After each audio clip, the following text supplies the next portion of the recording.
قرآن میں آ گیا مکان محمد ابا احد من رجالکم ولکن رسول اللہ و خاتم النبیین، محمد صلی اللہ علیہ وسلم تمہارے مردوں میں سے کسی کے باپ نہیں، ہاں وہ اللہ کے رسول ہیں اور سب نبیوں کے آخر میں ہیں اور اللہ سب کو جانتا ہے۔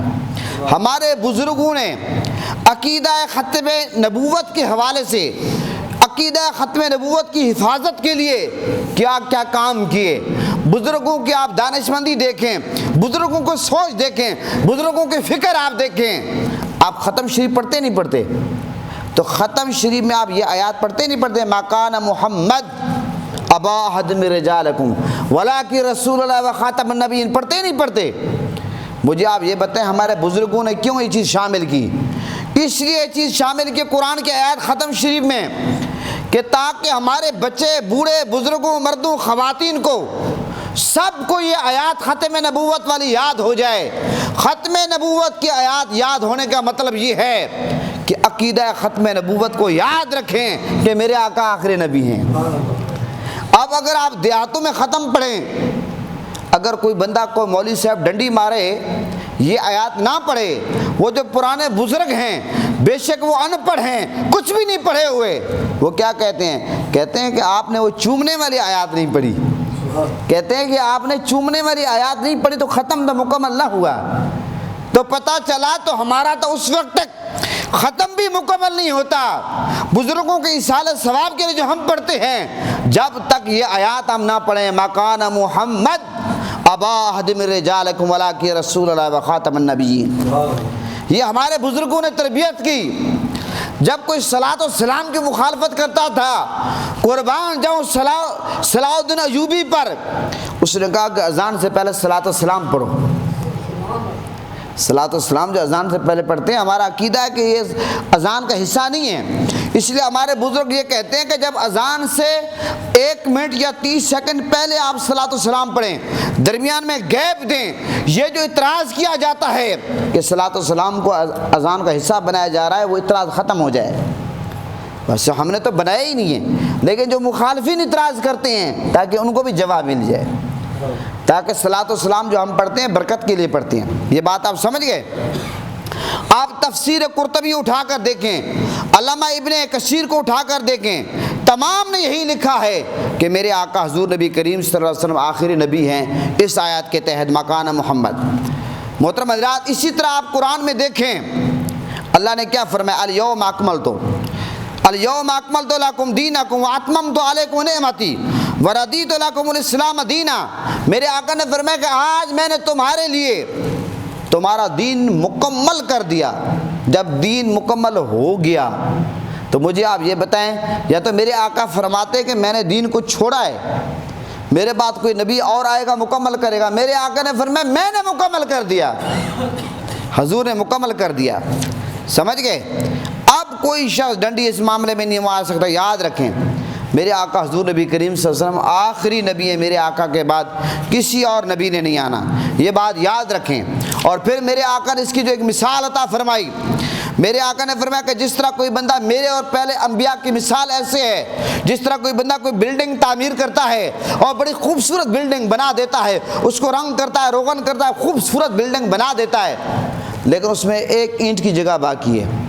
ہر بندہ جو آئے گا تو وہ کیا کرے گا؟ انسان کی عقل وہ کام کرتی جو مکھی کرتی ہے، ساری بلڈنگ کو دیکھے گا، دیکھنے کے بعد اس کی نظر وہیں پڑے گی کہ ساری بلڈنگ تو آپ نے خوبصورت بنا دی، ٹائل لگا دی، ماربل لگا دیا، رنگ روغن کر دیا، خوبصورت بنا دی، لیکن آپ نے سیلنگ کروا دی، سب کچھ کروا دیا، ذرا یہ تو بتائیں یہ اینٹ کی جگہ کیوں خالی ہے؟ بندہ کہے گا یہ نہیں کہے گا؟ تو میرے آقا حضور نبی کریم صلی اللہ علیہ وسلم نے فرمایا کہ میری اور انبیاء کرام کی مثال ایسے ہے جس طرح کوئی مکان بناتا ہے اس میں ایک اینٹ کی جگہ چھوڑ دیتا ہے، میرے آقا نے فرمایا میں وہ اینٹ ہوں۔ اب ختم نبوت کی جو بلڈنگ ہے بس اس کی تکمیل ہو گئی ہے، اب اس میں کسی اور اینٹ لگانے کی ضرورت نہیں ہے۔ جب بلڈنگ مکمل ہو گئی ہے اب آپ کہیں کہ جناب میں اینٹیں ویسے لگانا چاہتا ہوں، بری لگیں گی نہیں لگے گی؟ تو میرے آقا حضور نبی کریم صلی اللہ علیہ وسلم کے بعد اب کسی اور نبی نے نہیں آنا، یہ میرے آقا نے خود وضاحت فرمائی، یہ میرے آقا نے خود وضاحت فرما دی۔ اب آپ یہ دیکھیں حضور نبی کریم صلی اللہ علیہ وسلم کے میرے آقا کے دور میں ہر زمانہ میرے آقا کا ہے، میرے آقا کے حیات مبارکہ میں میرے آقا اب بھی حیات ہیں۔ یہ اسود انسی نامی ایک شخص تھا جو بدبخت آیا، اس نے بھی نبوت کا دعویٰ کیا، لیکن حضور کے دور میں ہی اس کا سر قلم کیا گیا ہے۔ یعنی کہ یہ ختم نبوت پہ ڈاکے مختلف ٹائمنگ میں ڈالے گئے۔ اس کے بعد مسلمہ کذاب آیا، اس نے جب یہ اعلان کیا کہ میں نبی ہوں، اور میرے آقا نے تو پہلے بتا دیا کہ 30 جھوٹے یہ آئیں گے مدعیان نبوت جو اعلان کریں گے کہ ہم نبی ہیں، میرے آقا نے پہلے خبر دے دی۔ اس کے بعد یہ مسلمہ کذاب آیا تو سیدنا صدیق اکبر رضی اللہ عنہ کا دور تھا جو پہلے خلیفہ ہیں، تو سیدنا صدیق اکبر رضی اللہ عنہ اس کے خلاف کھڑے ہوئے اور خطاب کیا کہ سب لوگ اپنے گھروں سے نکلو، تمہارے گھروں میں درندے کیوں نہ آ جائے پھر بھی نکلو۔ سیدنا صدیق اکبر خود جانے لگے۔ مولا علی نے آپ کی خدمت میں عرض کیا حضرت آپ نہ جائیں۔ آپ اس وقت سیدنا صدیق اکبر رضی اللہ عنہ کی آنکھوں سے آنسو ٹپک رہے تھے، اس طرح ختم نبوت کا جذبہ تھا۔ حالانکہ آپ یہ دیکھیں، آپ اگر اسلام کی تمام جنگیں دیکھیں، غزوات کو ملا کر، اس میں ٹوٹل کتنے لوگ شہید ہوئے مسلمان صحابہ؟ ٹوٹل 259 لوگ شہید ہوئے۔ کتنے ہوئے؟ 259۔ یعنی کہ اسلام کے تمام غزوات جنگیں جو میرے آقا کی حیات مبارکہ میں ہوئی، آپ اندازہ لگائیں تمام غزوات، لیکن اس کے باوجود جنگ یمامہ میں، ایک جنگ یمامہ میں 1200 صحابہ کرام شہید ہوئے۔ کتنے ہوئے؟ 1200 صحابہ کرام، جس میں سے تقریباً 700 کے قریب حفاظ تھے، جو حافظ قرآن تھے، جن کے سینے میں قرآن تھا۔ اور اس لیے سیدنا صدیق اکبر نے اس موقع پر جب دیکھا کہ اتنی تعداد میں حفاظ شہید ہو گئے، پھر آپ نے فوراً یہ حکم دیا کہ قرآن پاک کو جمع کیا جائے۔ پھر قرآن پاک کو جمع کرنے کا سلسلہ شروع کیا گیا۔ قرآن چمڑے پہ لکھا ہوا تھا، پتوں پہ لکھا ہوا تھا، مختلف چیزوں پہ۔ میرے عرض کرنے کا مقصد یہ ہے کہ ختم نبوت کا معاملہ اتنا حساس ہے، جتنے ساری جنگوں میں ٹوٹل 259 لوگ شہید ہوئے، لیکن جنگ یمامہ میں 1200 صحابہ شہید ہوئے۔ اس سے پتہ چلتا ہے کہ جنگ یمامہ کی کتنی اہمیت ہے۔ اس سے پتہ چلا کہ ختم نبوت کا یہ جو ایشو ہے، اس کی کتنی اہمیت ہے، اس کو ہمیں سمجھنا چاہیے۔ آج لوگ یہ سمجھتے ہیں کہ یہ کوئی عام مسئلہ ہے، یہ عام مسئلہ نہیں ہے، یہ بہت ہی اہم مسئلہ ہے اور حساس مسئلہ ہے، اس کو ہمیں سمجھنا چاہیے۔ اور پھر آپ یہ دیکھیں، میرے آقا کے دور میں اسود انسی جیسا لوگ کو بدبخت جس نے نبوت کا دعویٰ کیا اس کو مارا گیا۔ پھر جس مسلمہ کذاب کو سیدنا صدیق اکبر کے دور میں جنگ یمامہ میں، پھر آپ یہ دیکھیں یہ جو ختم نبوت کا معاملہ مرزا غلام قادیانی بدبخت جب آیا، اور پھر حضور پیر میر علی شاہ صاحب علیہ رحمہ نے اس کا مقابلہ کیا اور مرزا غلام قادیانی بدبخت کو شکست دی۔ اور پھر آپ یہ دیکھیں کہ 1952 میں 12 جون 1952 کو قادیانیوں کو غیر مسلم اقلیت قرار دینے کی سب سے پہلی قرارداد مسلم لیگ پنجاب کی صوبائی کونسل کے اجلاس میں یہ قرارداد پیش کس نے کی ہے؟ امام اہل سنت غزالی زمان راضی دورہ حضرت علامہ سید احمد سی کاظمی علیہ رحمہ نے۔ یہ 1952 کی میں بات کر رہا ہوں، اور وہ جو قرارداد پیش کی گئی اس کے الفاظ یہ تھے کہ قادیانی بلا اتفاق بالاتفاق خارج اسلام ہیں اور ان کو غیر مسلم اقلیت قرار دیا جائے، اور حکومت پاکستان کو اس اعلان میں تاخیر نہیں کرنی چاہیے۔ یہ حضور غزالی زمان علیہ رحمہ نے مطالبہ کیا قرارداد کے ذریعے۔ یہ جسٹس منیر کی جو رپورٹ ہے، اگر آپ اس کو پڑھ کر دیکھیں، اس میں یہ چیز درج ہے، اور اس میں اس قرارداد میں مقابلے میں ٹوٹل 8 ووٹ تھے، لیکن جو ووٹ ختم نبوت کے حق میں پڑے ہیں قرارداد کے، وہ کتنے تھے؟ 284 ووٹ حق میں پڑے ہیں۔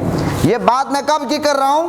یاد رکھیں، یہ بات میں ہوا میں نہیں کر رہا، یہ تاریخ ہے 12 جون 1952 صوبائی کونسل کے اجلاس میں، مسلم لیگ پنجاب کے صوبائی کونسل کے اجلاس میں غزالی زمان علیہ رحمہ نے قرارداد پاس کروائی۔ اور اس کے بعد پھر آپ یہ دیکھیں 1974 میں 1973 میں تو آپ کو پتہ آئین بنا ہے، اور 1974 میں پھر آپ کو پتہ ہے کہ ہمارے اکابر نے، ہمارے بزرگوں نے، تمام مسالک و علماء نے لیکن ہمیں یہ اعزاز حاصل ہے، حضرت علامہ شاہ احمد نورانی صدیقی علیہ رحمہ نے یہ قرارداد جمع کروائی تھی، یہ بے قادیانیوں کو کافر قرار دیا جائے، اور اس پر تمام مسالک کے علماء ساتھ تھے، لیکن یہ قرارداد جمع کرانے والے شاہ احمد نورانی صدیقی تھے، جو سیدنا صدیق اکبر کی اولاد سے ہیں۔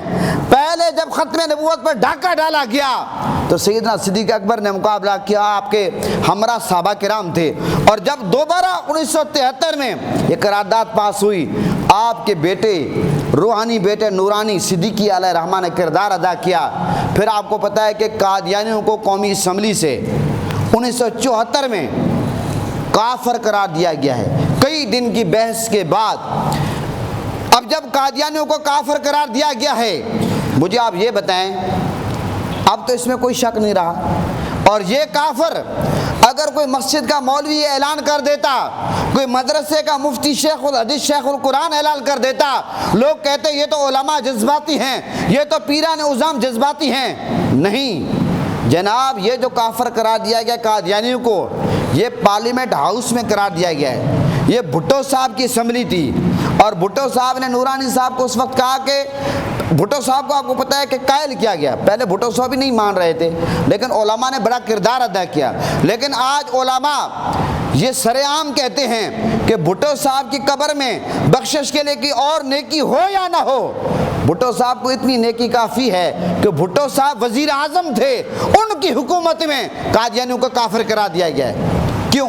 اگر بھٹو صاحب ڈٹ جاتے، جس طرح باقی حکومتوں والے آتے ہیں، علماء تو تحریکیں چلاتے ہیں لیکن یہ نہیں مانتے، سالوں سال لگ جاتے ہیں، ٹائم لگتا ہے، نہیں مانتے، احتجاج ہوتے ہیں، لیکن بھٹو صاحب یہ بات مان گئے، میں سمجھتا ہوں ان کی بخشش کے لیے اتنا کافی ہے۔ ہم یہ نہیں کہتے کہ بھٹو صاحب کو معصوم ہیں، لیکن انہوں نے ایک اچھا کام کیا ہے۔ جب اس ایک موقع پر انہوں نے نورانی صاحب کو یہ کہا تھا کہ نورانی صاحب یہ جو معاملات ہیں ختم نبوت کے، یہ مسجدوں میں مدرسوں میں بہر آپ حل کریں، یہ آپ اسمبلی میں کیوں لے کر آ گئے؟ تو نورانی صاحب نے بڑی خوبصورت مثال دی، انہوں نے کہا بھٹو صاحب آپ وزیر اعظم ہیں، اگر آپ کی کرسی کے ساتھ اور کرسی رکھ دی جائے کیا آپ کو قبول ہے؟ بھٹو صاحب نے کہا قبول نہیں ہے۔ تو نورانی صاحب نے کہا آپ وزیر اعظم ہیں، جب ایک ملک میں دوسرا وزیر اعظم نہیں آ سکتا تو پھر ہم کیسے قبول کریں کہ جب میرے آقا آخری نبی ہیں ہم کسی اور نبی کو کیسے قبول کریں؟ تو بہرحال بھٹو صاحب کے علماء نے جب قید کیا 1974 میں قادیانیوں کو کافر قرار دیا گیا ہے، اور 1973 کے آئین میں 1973 کا جو آئین ہے اس کے مطابق قادیانی اپنی عبادت گاہ کو مسجد نہیں کہہ سکتے، یاد رکھیں، قادیانی اذان نہیں دے سکتے، قادیانی اپنے آپ کو مسلمان نہیں کہہ سکتے، وہ اپنے مذہب کو اسلام نہیں کہہ سکتے، اور یہاں تک کہ وہ اپنے آپ کو مسلمان کہہ کر اور یہاں تک اس چیز کی دعوت بھی نہیں دے سکتے۔ اب کیا ہو رہا ہے؟ اب قادیانی کیا فراڈ کر رہے ہیں؟ اس وقت بڑے بڑے عہدوں پہ فوج میں اور سیول میں، بڑے بڑے جو ہمارے محکمے ہیں، بڑے بڑے عہدوں پہ یہ قادیانی آ چکے ہیں، اور وہ کیا کرتے ہیں جب آ چکے ہیں تو پھر ان کو ہٹانا، ان کی بات نہ ماننا بڑا مشکل ہو جاتا ہے۔ اور وہ کیا کہتے ہیں؟ اپنے آپ کو قادیانی نہیں کہتے، وہ کہتے ہیں ہم تو مسلمان ہیں، ہم مسلمان ہیں۔ وہ بڑے بڑے عہدوں پہ منصب پہ آ جاتے ہیں، اس لیے کہ یہ حلف نامہ جو پارلیمنٹ میں ہے، اور یہ اب تو جو نکاح فارم ہے، اس میں بھی یہ پنجاب حکومت پرویز الہی صاحب نے کام کروایا تھا کہ باقاعدہ یہ چیز درج کروائیے کہ نکاح فارم پہ لکھا ہوا ہے کہ جب نکاح خان نکاح پڑھائے تو باقاعدہ اس دولہے سے اور دلہن سے باقاعدہ طور پر یہ حلف نامہ پہلے پڑھوائے، پہلے دلوائے کہ وہ مسلمان ہے۔ یہ بات یاد رکھیں، بڑے چکر ہیں، فراڈ ہیں۔ اس لیے قادیانیوں کے یہ جو چکر ہیں، جب بڑے منصب عہدے پہ آ جاتے ہیں، اور پھر آپ کو پتہ ہے کہ ہمارے جو کچھ ہیں بھولے بھالے مسلمان، اور کچھ ہمارے ایسے لوگ ہیں جو بھولے بھالے نہیں ہیں، جب ان کا عہدہ منصب دیکھتے ہیں، ان کے پاس پیسہ دیکھتے ہیں، جائیدادیں دیکھتے ہیں، اب وہ روا سے نکل کر اپنی اور زمینیں خرید رہے ہیں، اور بہت خرید چکے ہیں، اپنے مراکز قائم کر رہے ہیں، مسلمانوں کا قرآن چھاپ کر لوگوں کے گھروں میں مفت دے رہے ہیں، لوگوں کو کہتے ہیں کہ جو شہید قرآن میں آپ کے گھر میں ہیں وہ دے دو، اور ہم آپ کو نیا قرآن پاک دیتے ہیں۔ جو نیا وہ جن چھپا ہوا ہے، تو مسلمان آپ کو پتہ ہے کہ لوگ لالچ میں آ جاتے ہیں، وہ کہتے ہیں ہمیں قرآن پاک ویسے اگر ہدیے سے ہم لیں 500-600 روپیہ لگے گا، اس طرح فری میں ہمیں قرآن مل رہا ہے، تو وہ درمیان میں اپنا ترجمہ کر دیتے ہیں، وہ الفاظ کی چینجنگ کرتے ہیں اور پھر مسلمانوں کو رشتوں کے لالچ دیتے ہیں۔ اور کئی ایسے لڑکے ہیں جو باہر جانا چاہتے ہیں، ان کو ویزے نہیں لگتے، ان کا معاملات ہیں، نیشنلٹی نہیں ملتی، تو وہ کیا چکر کرتے ہیں، اس طرح کے لالچیں دے کر مسلمانوں کو گمراہ کر رہے ہیں۔ لہٰذا اس لیے آپ نے دیکھا ہوگا پچھلی حکومتوں میں ایسے سیاستدان بھی گزرے ہیں بدبخت، جو کہتے تھے یہ قادیانی ہمارے بھائی ہیں، اور کئی ایسے وزیر گزرے ہیں، میں اب نام کیا لوں، وہ کہتے ہیں قادیانی بھی مسلمان ہیں، ہماری طرح اذان دیتے ہیں، نماز پڑھتے ہیں۔ لہٰذا ہر دور میں میرے کہنے کا مقصد یہ کہ ختم نبوت پہ ڈاکہ ڈالا گیا، ہر دور میں۔ اب اس ڈاکے سے ہم نے بچنا ہے۔ یہ پچھلے دنوں بھی ایک ڈاکہ ڈالا گیا، لیکن تمام علماء اکٹھے ہو گئے۔ آج آپ کو پتہ ہے آج کیا ڈیٹ ہے؟ 6 ستمبر ہے، اور کل کیا ہے؟ 7 ستمبر ہے۔ 6 ستمبر اور 7 ستمبر کے حوالے سے میرا پیغام آپ سنیں۔ 6 ستمبر کو آپ کو پتہ ہے کہ 6 ستمبر منایا جاتا ہے اس لیے کہ ہم نے پاکستان کی جو سرحدیں ہیں ان کی حفاظت کرنی ہے، پاکستان کی سرحدوں کی حفاظت کرنی ہے۔ جب سرحدیں محفوظ رہیں گی تو اندر بھی پاکستان محفوظ رہے گا، ایسا ہے یا نہیں ہے؟ اور 7 ستمبر کو جو ہماری ایمان کی سرحدیں ہیں ہمیں ان کی حفاظت کرنی ہے، تاکہ نہ ختم نبوت پہ حملہ ہو، نہ ناموس رسالت پہ حملہ ہو، نہ ناموس صحابہ پہ حملہ ہو، نہ ناموس اہل بیت پہ حملہ ہو۔ اب ہمارے ہاں یہ 6 ستمبر اور 7 ستمبر کو ایک غلط فہمی پائی جاتی ہے۔ وہ کیسے؟ ذرا اس کی بھی آپ وضاحت سن لیں۔ لوگ یہ سمجھتے ہیں 6 ستمبر کو سرحدوں کی حفاظت کرنا، پاکستان کی حفاظت کرنا، یہ صرف اور صرف فوج کا کام ہے۔ نہیں جناب عالی، یقیناً پاک فوج تو سرحدوں پہ کھڑی ہے، لیکن ہم سب نے اس ملک کی حفاظت کرنی ہے۔ پاکستانی فوج کے ساتھ، پولیس کے ساتھ، اداروں کے ساتھ شانہ بشانہ کھڑے ہونا ہے۔ اس ملک کے ایک ایک اینٹ کی محبت ہم نے حفاظت کرنی ہے، کیونکہ ہم سب محب وطن پاکستانی ہیں۔ پاکستان ہم سب کا ہے، صرف فوج کا نہیں ہے، صرف پولیس کا نہیں ہے، صرف ایجنسیز کا نہیں ہے، صرف حکومت کا نہیں ہے۔ پاکستان کس کا ہے؟ ہم سب کا ہے۔ جب ہم سب کا ہے، جس طرح ہم اپنے گھروں کی حفاظت کرتے ہیں اس طرح ہم نے پاکستان کی حفاظت کرنی ہے، پاکستان کے اداروں کی حفاظت کرنی ہے، ایسا ہے یا نہیں ہے؟ پاکستان کے آئین کی حفاظت کرنی ہے۔ اور اسی طرح اگلی بات سنیں، 7 ستمبر کو ہم نے یہ ختم نبوت کا معاملہ آتا ہے، جو ہماری ایمانی سرحدیں ہیں، ہم یہ سمجھتے ہیں کہ ایمانی سرحدوں پر، یہ جو ہمارے ایمان کی سرحدیں ہیں، اس پر پہرا دینا کو صرف مولویوں کی ذمہ داری ہے۔ نہ بابا، یہ آپ سب کی ذمہ داری ہے، ہم سب کی ذمہ داری ہے۔ کیوں؟